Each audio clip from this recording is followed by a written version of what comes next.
Next പഠിക്കാൻ പോകുന്നത് module 3 എന്ന് പറഞ്ഞാൽ ട്രാൻസ്പോർട്ടേഷൻ പ്രോബ്ലം ആണ്. മൊഡ്യൂൾ 3 അപ്പോൾ ട്രാൻസ്പോർട്ടേഷൻ പ്രോബ്ലം എന്ന് പറഞ്ഞാൽ എന്താണ്? It is A sub class of L P പിയുടെ ഒരു സബ് ക്ലാസ് ആണ് ട്രാൻസ്പോർട്ടേഷൻ പ്രോബ്ലം. അതായത് എൽ പി പിയിൽ എന്താണ് ചെയ്യുന്നത്? നമ്മൾ ഒരു ക്വാണ്ടിറ്റി എങ്ങനെ മിനിമൈസ് ചെയ്ത് അല്ലെങ്കിൽ പ്രോഫിറ്റ് എങ്ങനെ കൂട്ടാം, അതിൻ്റെ കുറച്ച് കണ്ടീഷനുണ്ട്. അല്ലെങ്കിൽ കോസ്റ്റ് എങ്ങനെ കുറയ്ക്കാം, അതിൻ്റെ കുറച്ച് കണ്ടീഷൻ വെച്ചിട്ട് കോസ്റ്റ് എങ്ങനെ കുറയ്ക്കാം, മാക്സിമൈസ് മിനിമൈസ് അല്ലെ, സെറ്റ് ഓഫ് കണ്ടീഷൻ വെച്ചിട്ട്. അപ്പോൾ ഇവിടെയും അതുപോലെ തന്നെയാണ്. ഇതൊരു എൽ പി പി എന്നതിൻ്റെ സബ് ക്ലാസ് ആണ്. ഇവിടെ എങ്ങനെയാണ് ഒബ്ജക്റ്റീവ് എന്ന് പറഞ്ഞാൽ ട്രാൻസ്പോർട്ടേഷൻ പ്രോബ്ലം എന്ന് എന്തായിരിക്കും? ട്രാൻസ്പോർട്ട് ട്രാൻസ്പോർട്ട് ചെയ്യാൻ various kind of goods that are stored at several sources to a number of destination in such a way that total transportation cost is minimum. അപ്പോൾ നമ്മൾ എന്താണ്, കുറച്ച് സാധനങ്ങൾ ഗുഡ്സ് ഒരു സോഴ്സിൽ നിന്നും വേരിയസ് നമ്പർ ഓഫ് അല്ലെങ്കിൽ സെവറൽ സോഴ്സസിൽ നിന്നും പല ഡെസ്റ്റിനേഷനിലേക്ക് എന്ത് ചെയ്യുന്നു? നമ്മൾ ട്രാൻസ്പോർട്ട് ചെയ്യുക. എങ്ങനെയാണ് ട്രാൻസ്പോർട്ട് ചെയ്യേണ്ടത്? ട്രാൻസ്പോർട്ടേഷൻ കോസ്റ്റ് മിനിമം, അതായത് എപ്പോഴും ട്രാൻസ്പോർട്ടേഷൻ കോസ്റ്റ് എന്തായിരിക്കണം? മിനിമം ആയിരിക്കണം. അതായത് നമ്മൾ എത്തിക്കുന്ന ആ കോസ്റ്റ്, ട്രാൻസ്പോർട്ടേഷനുള്ള കോസ്റ്റ് മിനിമം ആക്കിക്കൊണ്ട് നമ്മൾ ഗുഡ്സിനെ എവിടെ നിന്ന് ട്രാൻസ്പോർട്ട് ചെയ്യുക? സോഴ്സസിൽ നിന്നും ഡെസ്റ്റിനേഷനിലേക്ക് ട്രാൻസ്പോർട്ട് ചെയ്യുക. ഇതാണ് ഇതിൻ്റെ objective. Also, demand in destination are satisfied within the capacity of the source. മാത്രമല്ല ഡെസ്റ്റിനേഷൻ്റെ ഡിമാൻഡ്, അവരുടെ ഡിമാൻഡ് എന്ന് പറഞ്ഞാൽ എന്താണ്? ഇപ്പം എനിക്കൊരു ഷൂ കമ്പനിയുണ്ട്. ഷൂ കമ്പനിയിൽ 10 ചെരുപ്പ് ഉണ്ടാക്കുന്നു. പക്ഷേ എൻ്റെ ഡെസ്റ്റിനേഷൻ, ഞാൻ കൊടുക്കുന്ന കടകളിൽ 10നേക്കാൾ കൂടുതൽ ചെരുപ്പ് ആവശ്യമായിട്ട് വന്നാൽ എന്ത് പറ്റും? എനിക്ക് കൊടുക്കാൻ പറ്റുമോ? ഇല്ല. 10 ചെരുപ്പിന് ഡിമാൻഡ് എപ്പോഴും എന്താണ്? ഞാൻ ഉണ്ടാക്കുന്ന സപ്ലൈനെ സാറ്റിസ്ഫൈ ചെയ്യണം. അതിന് ഈക്വൽ ആയിരിക്കണം, അല്ലെങ്കിൽ അതിനെക്കാട്ടി കുറവായിരിക്കണം. ഡിമാൻഡ് എപ്പോഴും എന്താണ്? Demand in destination are satisfied within the capacity of the source. കപ്പാസിറ്റിയെക്കാളും, അതായത് സോഴ്സ് ഉണ്ടാക്കുന്ന കപ്പാസിറ്റിയെ എപ്പോഴും സാറ്റിസ്ഫൈ ചെയ്യുന്ന രീതിയിലായിരിക്കണം ഡെസ്റ്റിനേഷൻ്റെ ഡിമാൻഡ്. മനസ്സിലായി? ഡിമാൻഡ് എന്ന് പറഞ്ഞാൽ എന്താണ്? അതിന് ഈക്വൽ ആയിരിക്കണം. പല സോഴ്സ്, ഇപ്പം സോഴ്സ് S1, സോഴ്സ് S2, അതാണ് ഡെസ്റ്റിനേഷനിലേക്ക് സപ്ലൈ ചെയ്യുന്നത്. സോഴ്സ് S1 ആർക്കൊക്കെ സപ്ലൈ ചെയ്യുന്നു? ഡെസ്റ്റിനേഷൻ D1ലും സപ്ലൈ ചെയ്യുന്നുണ്ട്, ഡെസ്റ്റിനേഷൻ D2ലും സപ്ലൈ ചെയ്യുന്നുണ്ട്. അതേപോലെ സോഴ്സ് S2 എവിടെയൊക്കെ സപ്ലൈ ചെയ്യുന്നുണ്ട്?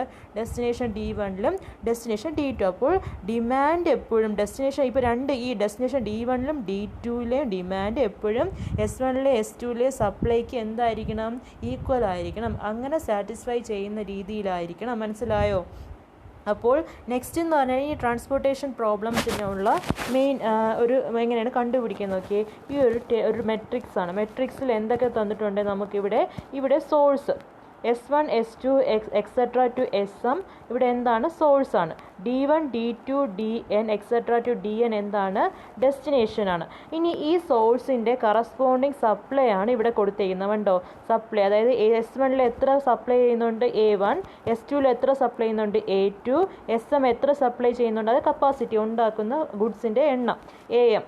അപ്പോൾ അതേപോലെ ഡെസ്റ്റിനേഷൻ D1ൻ്റെ ഡിമാൻഡ്, അതായത് ആവശ്യം, D1 ഡെസ്റ്റിനേഷന് എത്ര കമ്മോഡിറ്റിയാണ് ആവശ്യം? B1. D2ൽ എത്ര ഗുഡ്സാണ് ആവശ്യം? B2. DNൽ എത്ര കമ്മോഡിറ്റീസാണ് ആവശ്യം? BN. അപ്പോൾ ഇങ്ങനെ നോക്കിയേ. അപ്പോൾ ഇവിടുത്തെ ഡെസ്റ്റിനേഷൻ്റെ കാര്യമെല്ലാം ഇവിടെയാണ് പറയുന്നത്. സോഴ്സിൽ എത്ര സപ്ലൈ ഉണ്ട് അത് ഇവിടെയാണ് പറയുന്നത്. മനസ്സിലായോ? അടുത്ത സപ്ലൈക്ക് വേറൊരു പേരാണ് കപ്പാസിറ്റി, ഡിമാൻഡിൻ്റെ വേറൊരു പേരാണ് റിക്വയർമെൻറ്റ്. ഇനി നോക്കി ഈ മെട്രിക്സിൻ്റെ സെല്ലിനകത്ത് നോക്കിയേ. C11, C12 etcetera to C1. S1ലോട്ട് D1ലേക്ക് അയക്കാനുള്ള കോസ്റ്റ്, C എന്ന് പറഞ്ഞാൽ എന്താണ്? കോസ്റ്റ് ആണ് ഇവിടെ പറയുന്നത്. S1ൽ നിന്ന് D1ലേക്ക് ട്രാൻസ്പോർട്ട് ചെയ്യാനുള്ള കോസ്റ്റ്. ഇനി S11 എന്ന് പറഞ്ഞാൽ എന്താണ്? ഈ കോസ്റ്റിൽ എത്ര ഐറ്റംസ് ആണ് നമുക്ക് S1ൽ നിന്ന് D1ലേക്ക് അയക്കാൻ പറ്റുന്നത്? എത്ര ഐറ്റംസ് ആണ്? X11 എന്ന് പറഞ്ഞാൽ എന്താണ്? Quantity transported. എത്ര ക്വാണ്ടിറ്റിയാണ് ട്രാൻസ്പോർട്ട് ചെയ്തത്? S1ൽ നിന്ന് D1ലേക്ക് എത്ര ക്വാണ്ടിറ്റിയാണ് ട്രാൻസ്പോർട്ട് ചെയ്തത്? അടുത്ത C12 എന്ന് പറഞ്ഞാൽ എന്താണ്? S1ൽ നിന്ന് D2ലേക്ക് അയക്കാനുള്ള കോസ്റ്റ്. അതേപോലെ അതിൽ എത്ര കമ്മോഡിറ്റിയാണ് ട്രാൻസ്പോർട്ട് ചെയ്തത്? എത്ര ക്വാണ്ടിറ്റിയാണ് ട്രാൻസ്പോർട്ട് ചെയ്തത്? S12. ഇതേപോലെ നമുക്ക് എന്താണ്? ഇനി നോക്കിയേ.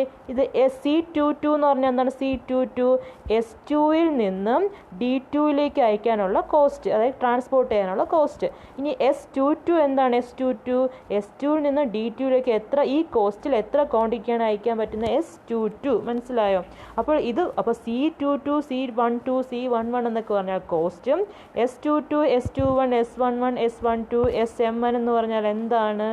അതെന്ന് പറഞ്ഞാൽ ക്വാണ്ടിറ്റി ട്രാൻസ്പോർട്ടഡ്. അപ്പോൾ നോക്കിയേ, വെയർ AI എന്ന് പറഞ്ഞാൽ എന്താണ്? A1, A2, etc. to AM. അപ്പോൾ AI എന്ന് പറഞ്ഞാൽ നമ്പർ ഓഫ് ക്വാണ്ടിറ്റി അവൈലബിൾ. അപ്പോൾ I എന്ന് പറഞ്ഞാൽ നോക്കിയാൽ ഇവിടെ സോഴ്സ് ആണ്, J എന്ന് പറഞ്ഞാൽ ഡെസ്റ്റിനേഷൻ. അപ്പോൾ സോഴ്സിൽ എത്ര ക്വാണ്ടിറ്റിയാണ് അവൈലബിൾ, മൊത്തം എത്ര ക്വാണ്ടിറ്റിയാണ് അവൈലബിൾ ആവുന്നത്, അതാണ് AI എന്ന് പറയുന്നത്. S1 A1, S2 A2 കണ്ടോ. അപ്പോൾ BJ എന്ന് പറഞ്ഞാൽ എന്താണ്? എത്ര ക്വാണ്ടിറ്റിയാണ് ആവശ്യമുള്ളത്, നീഡഡ്, ക്വാണ്ടിറ്റി നീഡഡ്. അപ്പോൾ ഡെസ്റ്റിനേഷനിൽ എത്ര ക്വാണ്ടിറ്റിയാണ് ആവശ്യമുള്ളത്, അതിനെയാണ് BJ എന്ന് പറയുന്നത്. J എന്ന് പറഞ്ഞാൽ എന്താണ്? ഡെസ്റ്റിനേഷൻ. ഇനി SIJ എന്ന് പറഞ്ഞാൽ സോഴ്സ്, IJ എന്ന് പറഞ്ഞാൽ എന്താണ്? സോഴ്സിൽ നിന്നും ഡെസ്റ്റിനേഷനിലേക്ക് I to J എത്ര ക്വാണ്ടിറ്റിയാണ് ട്രാൻസ്പോർട്ട് ചെയ്യുന്നത്. എപ്പോഴും quantity SIJ greater than or equal to 0 ആയിരിക്കണം. നെഗറ്റീവ് വാല്യൂസ് നമ്മൾ ക്വാണ്ടിറ്റി ട്രാൻസ്പോർട്ട് ചെയ്യുന്ന നെഗറ്റീവ് വാല്യൂസ് ആവും? ഇല്ല, ആവത്തില്ല. എപ്പോഴും greater than or equal to 0 ആയിരിക്കണം. CIJ എന്ന് പറഞ്ഞാൽ എന്താണ്? Cost of transportation. എത്ര നമ്മൾ സോഴ്സിൽ നിന്ന് ഡെസ്റ്റിനേഷനിലേക്ക് ട്രാൻസ്പോർട്ടേഷനുള്ള കോസ്റ്റ്, അതാണ് CIJ. ഇനി നമ്മളുടെ ഒബ്ജക്റ്റീവ് എന്ന് പറഞ്ഞാൽ എന്താണ്? Objective of transportation problem is to determine the quantity SIJ transported from ith source to jth destination in a such a way that total transportation cost is minimum. അപ്പോൾ എന്താണ്? എത്ര ക്വാണ്ടിറ്റിയാണ് object transportation പ്രോബ്ലത്തിൻ്റെ objective എന്ന് പറഞ്ഞാൽ എന്താണ്? നമ്മൾ quantity കണ്ടുപിടിക്കുക, determine മൊത്തം എത്ര സോഴ്സിൽ നിന്ന് ഡെസ്റ്റിനേഷനിലേക്കുള്ള മൊത്തം ക്വാണ്ടിറ്റി ഓരോന്നിൻ്റെയും ക്വാണ്ടിറ്റി കണ്ടുപിടിക്കുക from ith source to jth destination in such a way that total transportation cost is minimum. Cost minimum ആക്കിക്കൊണ്ട്, ട്രാൻസ്പോർട്ടേഷൻ കോസ്റ്റ് മിനിമം ആക്കിക്കൊണ്ട് നമ്മൾ SIJ ക്വാണ്ടിറ്റി ട്രാൻസ്പോർട്ട് ചെയ്യുന്നത് ഡിറ്റർമിൻ ചെയ്യുകയാണ് ട്രാൻസ്പോർട്ടേഷൻ പ്രോബ്ലത്തിൻ്റെ ഒബ്ജക്റ്റീവ്. അതായത് എന്താണ്? Min Z is equal to, ഇവിടെ transportation cost ആണ്. അപ്പോൾ എന്താണ്? SIJ into CIJ.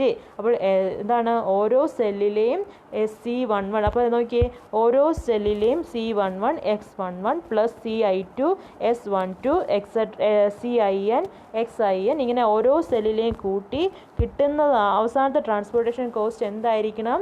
മിനിമം ആയിരിക്കണം. മനസ്സിലായോ? SIJ. അപ്പോൾ CIJ തന്നിട്ടുണ്ട്, നമ്മൾ ക്വസ്റ്റ്യനിൽ കോസ്റ്റ് തന്നിട്ടുണ്ടാവും. നമ്മൾ എന്ത് കണ്ടുപിടിക്കുക? ക്വാണ്ടിറ്റി ട്രാൻസ്പോർട്ട് ചെയ്യുന്ന കണ്ടുപിടിക്കുക. എന്നിട്ട് അതിൻ്റെ എല്ലാം അത് മൾട്ടിപ്ലൈ ചെയ്ത് ആ കറസ്പോണ്ടിങ് സെല്ലിലെ കോസ്റ്റും എന്താണ് ക്വാണ്ടിറ്റിയും മൾട്ടിപ്ലൈ ചെയ്ത് കറസ്പോണ്ടിങ് എല്ലാ മൊത്തം മെട്രിക്സിലെ കോസ്റ്റും ക്വാണ്ടിറ്റിയും കൂടെ മൾട്ടിപ്ലൈ ചെയ്ത് അതിനെ പ്ലസ് ചെയ്ത് സിഗ്മേഷൻ കണ്ടോ, അതിനെ പ്ലസ് ചെയ്ത് അവസാനം കിട്ടുന്നതാണ് നമ്മളുടെ എന്ത്? Transportation cost. അപ്പോൾ ആ ട്രാൻസ്പോർട്ടേഷൻ കോസ്റ്റ് എന്തായിരിക്കണം? മിനിമം ആയിരിക്കണം.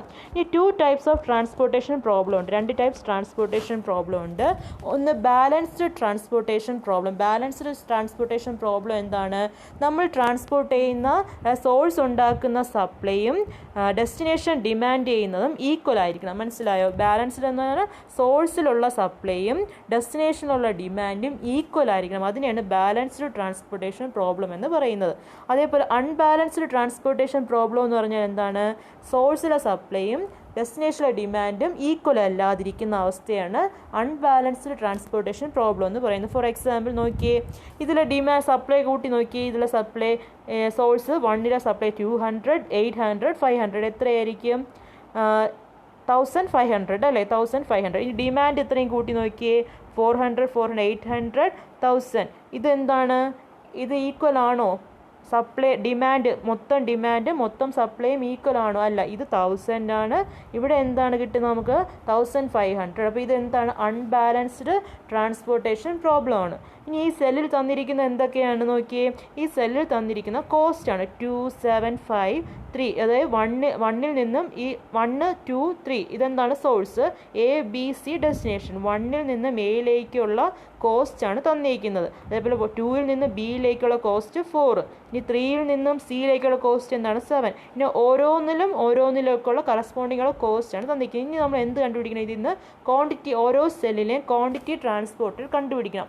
അതിനാണ് നമ്മൾ പല മെത്തേഡ് ഉപയോഗിക്കുന്നത്. അപ്പോൾ ഇങ്ങനെയാണ് നമ്മൾ കണ്ടുപിടിക്കുന്നത്. അപ്പോൾ ആദ്യം എന്താണ് ചെക്ക് ചെയ്യേണ്ടത്? സോഴ്സിലെ സപ്ലൈ ഈസ് ഈക്വൽ ടു ഡെസ്റ്റിനേഷനിലെ ഡിമാൻഡിന് ഈക്വൽ ആണോ നോക്കുക. എന്നിട്ട് നമ്മൾ അത് തീരുമാനിക്കണം അത് ബാലൻസ്ഡ് ആണോ അൺബാലൻസ്ഡ് ആണോ എന്ന്. മനസ്സിലായോ? അപ്പോൾ ബാലൻസ്ഡ് ട്രാൻസ്പോർട്ടേഷൻ പ്രോബ്ലം എന്ന് പറഞ്ഞാൽ എന്താണ്? Supply is equal to demand. Unbalanced transportation problem എന്ന് പറഞ്ഞാൽ എന്താണ്? Supply not equal to demand. മനസ്സിലായോ? ഇനി ഫീസിബിൾ സൊല്യൂഷൻ, നമ്മൾ LPPയിൽ ഫീസിബിൾ സൊല്യൂഷൻ എന്താണ്? അതായത് നമുക്ക് ഇവിടെ കണ്ടുപിടിക്കേണ്ടത് ക്വാണ്ടിറ്റി, അതായത് എത്ര ക്വാണ്ടിറ്റി ട്രാൻസ്പോർട്ട് ചെയ്യുന്നു, ഓരോ സോഴ്സിൽ നിന്ന് ഓരോ ഡെസ്റ്റിനേഷനിലേക്ക് എത്ര ക്വാണ്ടിറ്റി ട്രാൻസ്പോർട്ട് ചെയ്യുന്നു. ഈ ക്വാണ്ടിറ്റി എന്തായിരിക്കണം? നെഗറ്റീവ് വാല്യൂ ആവാൻ പാടില്ല, നോൺ നെഗറ്റീവ് വാല്യൂ ആയിരിക്കണം. അതായത് it is a set of non negative value of SIJ. കണ്ടോ, ക്വാണ്ടിറ്റി എത്ര ക്വാണ്ടിറ്റിയാണ് ഇത് ചെയ്യേണ്ടത് അതാണ് കണ്ടുപിടിക്കുക. അപ്പോൾ SIJ which is satisfy the constraints of supply and demand. അത് എന്ത് സപ്ലൈയുടെയും ഡിമാൻഡിൻ്റെയും കൺസ്ട്രെയിനെ സാറ്റിസ്ഫൈ ചെയ്യുന്ന SIJയുടെ വാല്യൂ, നോൺ നെഗറ്റീവ് വാല്യൂവിനാണ് ഫീസിബിൾ സൊല്യൂഷൻ എന്ന് പറയുന്നത്. ഓക്കെ, ഇത് തന്നെ എന്ത് സാറ്റിസ്ഫൈ ചെയ്യണം? സപ്ലൈൻ്റെ ഡിമാൻഡ് കൺസ്ട്രെയിൻ. അതെന്ന് പറഞ്ഞാൽ എന്താണ്? ഈ നമ്മൾ കണ്ടുപിടിക്കുന്ന ക്വാണ്ടിറ്റി എപ്പോഴും സപ്ലൈനെയും കാട്ടിയും എന്തായിരിക്കണം? നമുക്കിപ്പം 10 സാധനമുണ്ട്, ഞാൻ സപ്ലൈ ചെയ്യുന്ന 10 സാധനമുണ്ട്. എപ്പോഴും ക്വാണ്ടിറ്റി 10 അല്ലെങ്കിൽ 10ന് താഴെ ആയിരിക്കണം അല്ലേ? ക്വാണ്ടിറ്റി ട്രാൻസ്പോർട്ട് ചെയ്യുന്ന ഞാൻ 10 പെന്ന് ഉണ്ടാക്കുന്നുണ്ട്. ആ 10 പെന്ന് അല്ലെങ്കിൽ 12 പെന്ന് എനിക്ക് അയക്കാൻ പറ്റുമോ? ആർക്കെങ്കിലും കൊടുക്കാൻ പറ്റുമോ? ഇല്ല. അപ്പോൾ 10 പെന്നിനെക്കാട്ടി താഴെ മാത്രമേ ഞാൻ ക്വാണ്ടിറ്റി എനിക്ക് അയക്കാൻ പറ്റൂ. അപ്പോൾ ക്വാണ്ടിറ്റി ട്രാൻസ്പോർട്ട് ചെയ്യുന്ന എപ്പോഴും സപ്ലൈക്കാളും ലെസ് ആയിരിക്കണം. അതേപോലെ ക്വാണ്ടിറ്റി നമ്മളിപ്പോൾ ഡിമാൻഡ്, ഇപ്പോൾ ഒരാൾക്ക് 10 പേനേ ആവശ്യമുള്ളൂ, പക്ഷേ ഞാൻ കൊണ്ട് 12 പേന അയാൾക്ക് ആവശ്യമുണ്ട്, 12 പേനയുടെ ഇല്ല, 10 പേനേ ആവശ്യമുള്ളൂ. അപ്പോൾ ക്വാണ്ടിറ്റി നമ്മൾ കണ്ടുപിടിക്കുന്ന എപ്പോഴും ഡിമാൻഡിനെക്കാട്ടിയും എന്തായിരിക്കണം? കുറവായിരിക്കണം. ഈ ഇങ്ങനെയുള്ള എസിൻ്റെ സൊല്യൂഷൻ, അതായത് ഇങ്ങനെയുള്ള ക്വാണ്ടിറ്റീൻ്റെ സൊല്യൂഷനാണ് ഫീസിബിൾ സൊല്യൂഷൻ എന്ന് പറയുന്നത്. ഇനി ബേസിക് ഫീസിബിൾ സൊല്യൂഷൻ എന്ന് പറഞ്ഞാൽ എന്താണ്? If total number of allocation is exactly equal to m+n-1. ഇനി നമ്മൾ അലോക്കേഷൻ എന്ന് പറഞ്ഞാൽ എന്താണ്? ഈ ഓരോ സെല്ലിലും നമ്മൾ എന്ത് കണ്ടുപിടിക്കും? ക്വാണ്ടിറ്റി ട്രാൻസ്പോർട്ടർ കണ്ടുപിടിക്കും. ആ ക്വാണ്ടിറ്റി ട്രാൻസ്പോർട്ട് ചെയ്ത് കണ്ടുപിടിച്ച് അതിൽ നമ്മൾ എഴുതുന്നതിനാണ് അലോക്കേഷൻ എന്ന് പറയുന്നത്. ചിലപ്പോൾ ചില സെല്ലിൽ അലോക്കേഷൻ കാണത്തില്ല, ചില സെല്ലിൽ നമ്മൾ എന്ത് ചെയ്യത്തില്ല? ക്വാണ്ടിറ്റി ട്രാൻസ്പോർട്ട് ചെയ്യില്ല. ചിലപ്പോൾ 1ൽ നിന്ന് Bയിലേക്ക് ട്രാൻസ്പോർട്ട് ചെയ്യില്ല. അപ്പോൾ അവിടെ എന്തില്ല? അലോക്കേഷൻ ഇല്ല. അപ്പോൾ അലോക്കേഷൻ ഈ മൊത്തം മെട്രിക്സിൽ എത്ര സെല്ല് അലോക്കേറ്റ് ചെയ്യുന്നു അത് ഏതിന് എപ്പോഴും ഈക്വൽ ആയിരിക്കണം? m+n-1. m പ്ലസ് എന്ന് പറഞ്ഞാൽ എന്താണ്? m എന്ന് പറഞ്ഞാൽ number of swords, plus n എന്ന് പറഞ്ഞാൽ എന്താ? Number of destination -1. മനസ്സിലായോ? നമ്മൾ അലോക്കേറ്റ് ചെയ്യുന്ന സെല്ല് അല്ലെങ്കിൽ ക്വാണ്ടിറ്റിയുടെ എണ്ണം എപ്പോഴും എന്തായിരിക്കണം? m+n-1. അപ്പോൾ അങ്ങനെയുള്ള സൊല്യൂഷൻ എന്തായിരിക്കും? ബേസിക് ഫീസിബിൾ സൊല്യൂഷൻ ആയിരിക്കും. മനസ്സിലായോ?